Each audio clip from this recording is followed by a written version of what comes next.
Hey guys, Joseph Baba Ifa here, coming at you with another video today on the channel connecting you to your destiny. Orisha drumming and tambor etiquette. And if you haven't had the opportunity, please go ahead and tap on that subscribe button and be sure to turn on those notifications.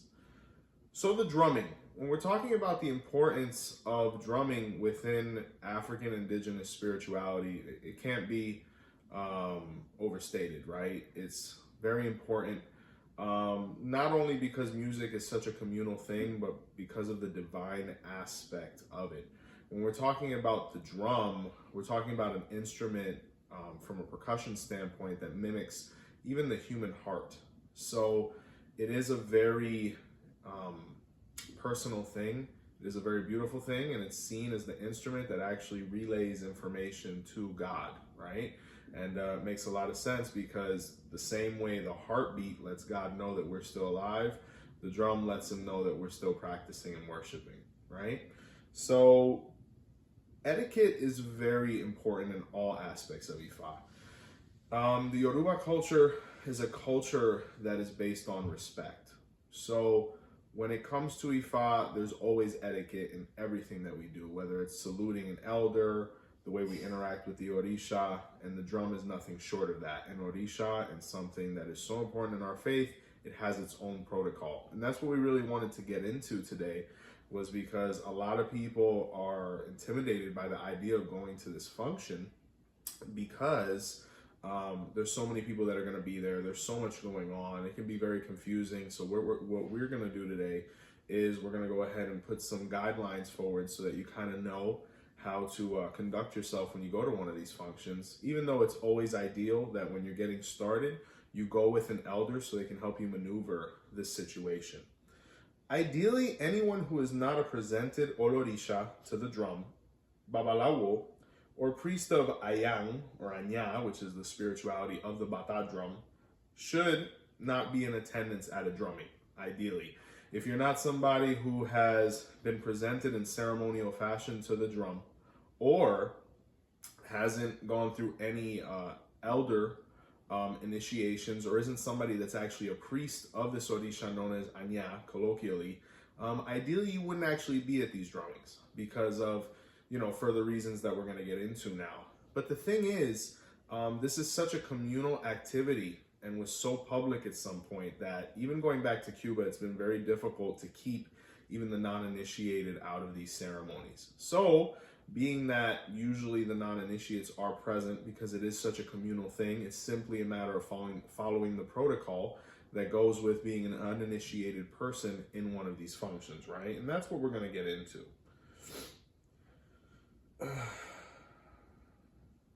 So when you're somebody that isn't initiated in one of the categories that have been mentioned, you want to kind of maintain yourself as far away from the drum as possible, right? Within reason. It's not that you necessarily have to be outside, but you definitely don't want to be on top of the drum. And the reason being is because these aren't regular instruments. And this is an example of a Bata set to my left. These are not consecrated. They're for practice more than anything. Usually you'll see them hanging and receiving the deserved respect that they get. But in this case, it's practice, right? Instruments.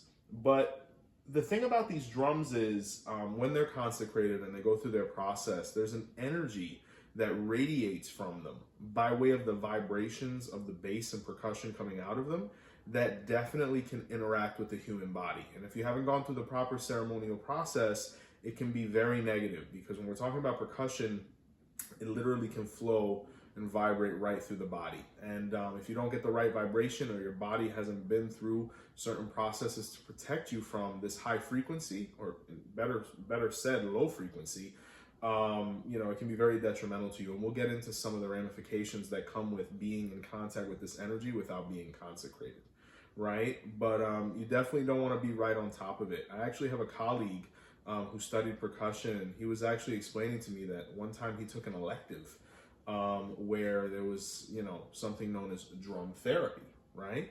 And when we're talking about drum therapy, we're talking about, instances where, percussion was actually used to alleviate or relieve the body. So the same way it has healing properties, it can definitely have negative ones as well. And that's what we're trying to avoid for people that, you know, want to be a part of the drumming experience, but, you know, the same way where they don't put themselves in harm's way. So you really want to be as far away from the drum as possible, towards the back. Definitely not based on ego, even though some people confuse it for that. Like, oh, you know, you see the elder Orishas and Babalawos maybe closer to the front of the drum, and, you know, those who maybe only have hand of Ifa or the uninitiated are in the back. It should never be seen as something that's socially induced. It's really more to protect you, because if anything, those people that are there in the front, who are usually, trained dancers, or people who have gone through these, higher initiations within Ifa, they're there to actually form almost like a barrier between the drum and even the people behind them. So they're actually protecting you. So it's definitely not an ego-based thing, right?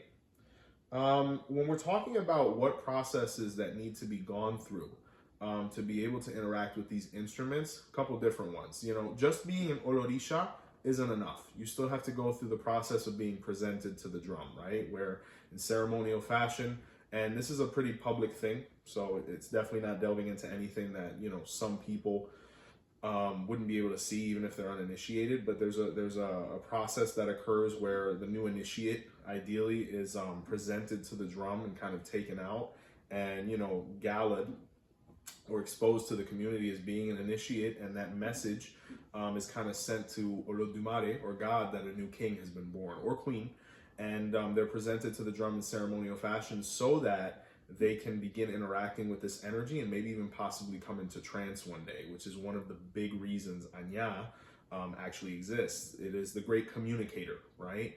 When we look at Odus like Odibere or Edibere or Idibe, which speaks of, you know, the transmission of sound and percussion and things like that. These were, you know, instruments used to basically relay information, whether it was for war, whether it was for, religious functions, anything similar.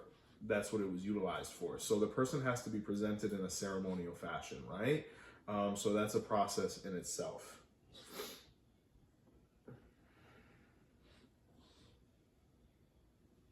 So when you're actually somebody that hasn't gone through these processes, higher initiations, or been presented to the drum, you really want to stay away from it. And some of the symptoms or occurrences that can happen by you being in front of the drum when you are not consecrated that could be detrimental are, something that is seen, unfortunately, pretty frequently, which is incomplete trance. So, you know, you'll see somebody at a drumming, ideally, that might, not want to be there based on them not being presented to the drum or not initiated fully into a priesthood.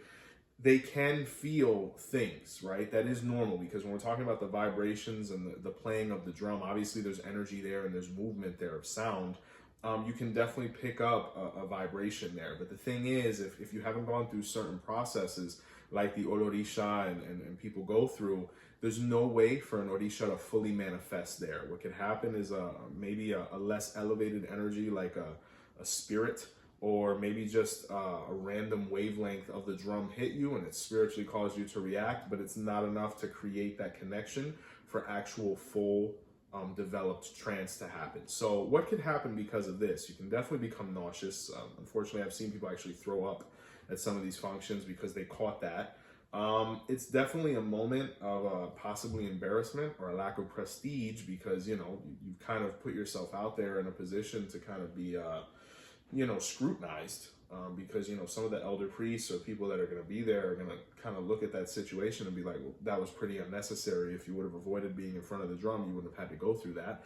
So you definitely don't want to be in these kind of situations, because it might discourage you from coming to further ones, right? Everything in Ifa has to be at a pace.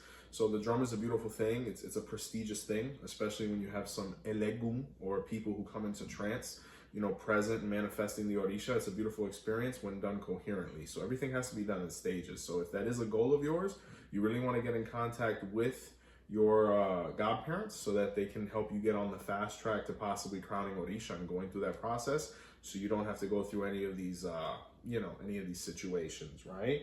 But it could lead to sickness, it could be uncomfortable, and it could also cause like negative phenomenon in your life where things were going really well and then out of nowhere things aren't going that well, because, it can really spiritually disalign you. One of these vibrations, one of these wavelengths from one of these instruments that are consecrated, it can really spiritually disalign you to where, you know, it's going to take a lot to get you back in line with your destiny, right? A bad exposure to Anya could really mess things up for you. So you want to avoid that, especially if you're not prepared. And some of the odus that speak of some of these situations, one of them is Otrupon Owonhring, or Otrupon Owani, or Otrupon Yao.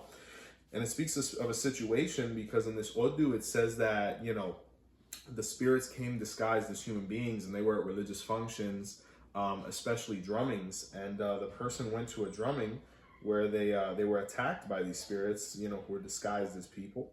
You know, because they weren't prepared, and because of it, they suffered spiritual consequences like the phenomena or the embarrassment for their religious house, or more importantly, themselves. So before you go to any of these kind of functions, you want to be prepared, and who's going to really let you know whether you're prepared or not is your elder. So as you're growing and becoming an independent spiritual practitioner and possibly a priest one day, you want to kind of get that green light or that clearance from your elders before you start going to these functions alone, so that you can avoid things like that. Because if you haven't been mentored, it can be, once again, very uncomfortable, because it can be a little complicated, especially when you're not used to the nuances of the drum, how the social aspect of it works. You know, always go with an elder until you feel comfortable and they feel comfortable as far as you representing their religious house in one of these functions, right? Another odu that speaks of this is Idete Ofun, or Idete File, and it actually speaks of a practitioner who was somewhat disobedient. There's a pataki there where there was a person that was addicted to drummings or constantly wanted to be involved in them. In some of them, he was actually a drum player, and his elders, his father, told him to become spiritually prepared to be able to do this, right? That's why in the Odu Idete File, you'll see a lot of people actually wear a bracelet or an anklet that has bells on it, and it's to actually protect the person when they go to drummings, whether they're playing, dancing, singing, etc. So for the people that have that Odu. But in the Pataki, the person didn't do that, and they started playing, and due to the fact that they weren't prepared or they didn't have their specific amulet on, they actually became prisoner to the drum. And there's plenty of ways to interpret that, whether they left some of their spiritual self there or they became spiritually disaligned. Either way, it wasn't a positive occurrence, because, you know, Anya kind of has this thing where you can become addicted to it in all the positive ways, right? As long as you're protected and as long as you've gone through your process, so that you can kind of spiritually recover. Because every time you go to one of these functions, the third eye is open and you're exposing yourself around a lot of people. So you want to make sure everybody's on the same spiritual wavelength and everything's flowing accordingly, so you don't get any of those repercussions, right? And these are the two odus, one of the two odus that speak of this, right? One of the things we wanted to get into was attire, right? Big thing. These are very spiritual events, formal events, so there's a certain attire that goes with that. It's not that we have to go in a suit and a full neck to ankle skirt, but there are some guidelines that would be ideal to avoid any uncomfortable situations. For men, head coverings are optional. Refer back to your elders as well as your Odu of Ifa to see if that's beneficial or not. The shirt must be at least covering the shoulders and stomach, right? We want to make sure, we're dressed modestly and we're dressed presentably to be in front of this deity that is Anya, because she is an Orisha. So we want to, conduct ourselves accordingly when we're in the presence of the drum, because this is a deity, the great communicator of our mythology, right? Pants, you really want to avoid shorts. Less skin is better. It just looks better, and you kind of want to have your body actually covered as much as possible. Because once again, these wavelengths and these frequencies that are kind of coming out of the drum, the less of your skin that's exposed, the better, believe it or not. But it is a formal event, so gentlemen, wear some pants. Some form of footwear, a nice pair of sandals, sneakers, whatever, that's perfectly fine. Color really depends on the event, right? So some people, when they send out an invitation for a drumming, they're going to be like, hey, we're all wearing white, for said cause, or we're all wearing this. So you really want to, respect the wishes of the person holding the drum, especially if you have a relationship with them and it's not unreasonable. Another rule of thumb that some people do is they'll dress for the color of the Orisha that's being played for. Another great way to know what to wear is also to refer back to your Odu of Ifa. Sometimes there's tidbits in there, information letting you know what to wear when you go to religious functions. So those are some great ways to know what colors to wear. For men, we want to avoid excessive jewelry and accessories, right? You know, really we want to limit it to religious paraphernalia, right? The ileques or a nice day, something like that. We really don't need the 24 karat Cuban link. You know, the Versace's, you know, they maybe could stay at home. We want to keep things ethical. We want to keep things respectable. And, you know, it is a religious ceremony. And so we want to look modest, but still look good. There's nothing wrong with that. So just some ideas. Women, right? Basically the same things for men, except for these points, right? Skirts. Skirts are pretty much mandatory. When you look at some of these drumming videos, when they first started coming out, you know, 50 years ago, you never saw in a video a woman in a drumming without a skirt. Now, sometimes some of the women bring up the point that, hey, I'm the daughter of a masculine Orisha, and a perfect example of this case is Shango. And when we get initiated into Shango, spiritually we become men, so we wear pants.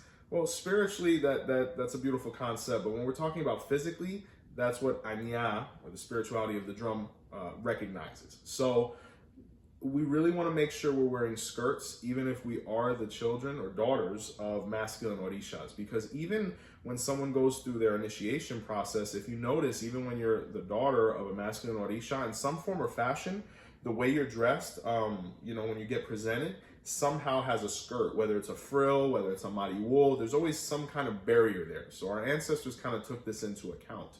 And the reason for the skirt is because Anya, which is actually a feminine energy, does not positively interact with other feminine energies. It would rather not come in contact with that. And there's no more of a feminine place for a woman than where the skirt covers, right? So the skirt actually protects the woman and kind of creates this barrier between it and the Orisha, so it never has to worry about any repercussions. And some of the repercussions of a woman not wearing a skirt in a tambor could be menstrual irregularities, marital instability with their partner, loss of fertility, forgive the dog, you know, conflict at home with their children. These are all things that we want to avoid as adults and as you know, practitioners of Ifa and Orisha, especially when they are.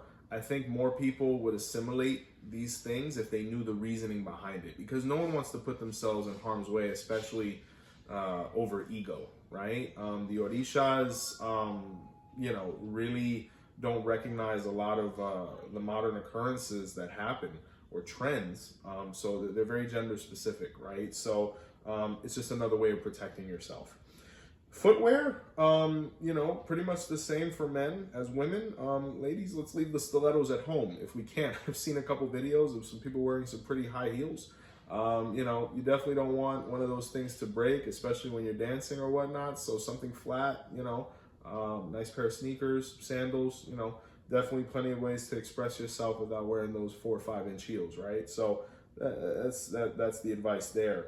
Couple other bits of etiquette, right? These are things that aren't going to be in the books that you want to be familiar with. So when it comes to the drummings, it's a religious function. Nothing's guaranteed, right? So sometimes you want to come fed, because I have been to drummings where, you know, forgive me laughing, I'm just going through so many memories right now. I've been to drummings where they didn't serve food to the end.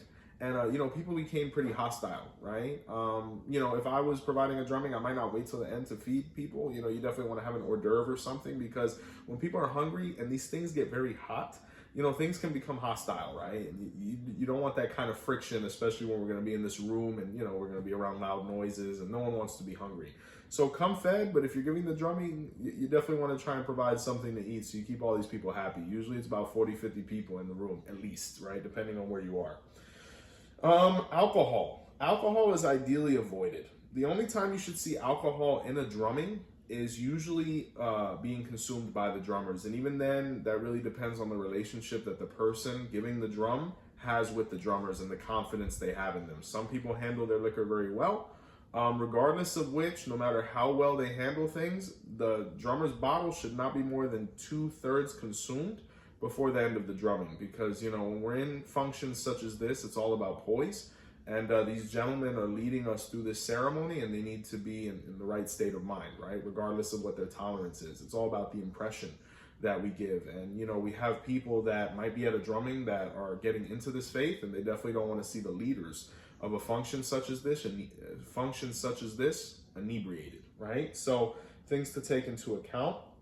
I mean, when we look at some of the best music acts, you don't, and their bands, you really don't see them drinking during the show, and they still perform pretty well. So everything in moderation, right? And if they do so beforehand, that's really their business, as long as they provide a good performance. So another thing we wanted to get into is drugs, right? These are completely taboo in any Orisha function, point blank period. Even marijuana. Now, mind you, cannabis is something that some people need to function. And when we're talking about artistry and the priesthood that has to do so much with music, some people may require it to be able to function and perform this performance to the best of their ability, and that's perfectly respectable. But there's discrete ways of doing so, and ideally that'll be done beforehand or in a way where no one will ever notice, you know, pens and things like that can be utilized. You know, but if you actually are at a point where you can notice a smell, or you can see a kind of ambiance that's similar, that, you know, could maybe denote some of these things, you definitely want to remove yourself from this, because there's only negative things that are going to come from the drumming, right? Because the Orishas really don't go in line with these kind of things. And, you know, there's various odus that speak of why, you know, even something as similar as smoking, or as simple as smoking, could be taboo. When we look at the Odu of Eyobe, or in the Odu of Otura Bata, it's where Olofin, at least in Eyobe, actually distanced himself from the religious function because of smoke. And in Otura Bata, the smoke actually bothered Obadala to the point where it caused him to abandon his crown and throne and leave people abandoned. So there's really no place for any of those excess materials in a drumming function. Now, when it comes to cigarettes, if it's something that you require, it's something that you can partake in outside, but definitely never around the drum, right? So it speaks of that. Please be sure to bring some form of money to these drummings. You know, when we're talking about the precision and craftsmanship that it goes into becoming one of the guys who's able to play this, and I assure you, after practicing, it's definitely not something that is as easy as it looks. A lot of nuances in it. You know, some of these guys spend years really training for this, right? And it is a priesthood. So if you're able, even if it's only to put $1 in their basket, it's very key. Just the same way, it's ideal if you put at least $1 in front of the trono of the Orisha that's being played to, because these kind of functions are quite expensive, right? To be able to feed these people, provide the conditions, rent the house, you know, the drummers have to be compensated accordingly based on their preparation and acumen, the singer, you know, these are things you want to be prepared for. And it looks great socially, right? And, you know, if you're unable to be able to provide that, definitely discuss that with your elders and see how, you know, you can compensate so that, you know, it's a socially comfortable situation, right? So focus should be on the drum and the Orishas, right? We want to avoid excess conversations when drumming is taking place, unless we're responding to the singer, who is known as the Apong or the Olorin. Olorin means owner of the song, right? It's actually a connotation that's usually associated with a bird in Nigeria because of, you know, the song and whatnot, right? So it's a beautiful title. But you don't realize how important a chorus is until you actually have to sing and have people respond. So we really want to be supporting these guys as they're playing the drum. We want to be focused on them, especially if they're putting in that effort. They need that help to be able to make the Orisha manifest. So it's definitely important to be focused on them. And if you are focusing on the song and the response, there's really no time to be talking anyway. To have an extra word or whatnot, be outside during those break periods when these guys are catching a breath, and that's a great way to catch up in the interim, right? Another note, the uncrowned, or the people who have not gone through, you know, the initiation of Orisha into priesthood, cannot come into full trance, right? So let's say you're at a drumming, let's say you have Hand of Ifa, right? And let's say you're a child of Agayu, and they start playing to Agayu and you start feeling a little something, right? It's not that you're not feeling anything, just know that that feeling is not going to manifest into a full trance unless you're initiated as a priest, because there's processes that priests go through to be able to facilitate that connection and full development of trance. So if you haven't had that done and you're starting to feel something, it's best for you to be able to step outside, take a breather, cup of water, a bottle of water, whatever's being provided, and let that kind of subside. Because if you delve into it thinking you're going to go over the cliff, right, as we like to call it, or jump off the top of the mountain, you're probably going to get right there. And, you know, once again, you don't have the ceremonies necessary to be able to make it all the way. and you're going to be left hanging, right? And, you know, when something like that happens, it can cause a lot of lack of prestige or deprestige, not so much to your elders, but to yourself, right? When we're talking about somebody who has even the spiritual like DNA to be able to feel these kind of things, you want to wait till you go through your full crowning process so that when you do have this beautiful moment and you do leave Earth and allow other spiritualities to come in and really help people by way of this prophecy, you want to make sure it's full, right? So the way we avoid that is by going through our crowning process, getting presented to the drum, and then, you know, start making ourselves accessible to see what comes through or happens naturally, right? We mentioned that you really want to go with your elders, especially when you're getting started, so you can understand what's occurring. There's a lot of social nuances that go on in these kind of drummings. Not all of them might be ethical all the time, so you want to make sure you're around a good group of people. You're around somebody that knows who you're interacting with, because you don't want to get a message and not understand it. You don't want to, you know, get confused after one of these functions. So going with the elder until, like I said, you get the green light or you feel comfortable is really key, right? But, you know, always ask your elders beforehand so that, you know, you're never in a socially uncomfortable position.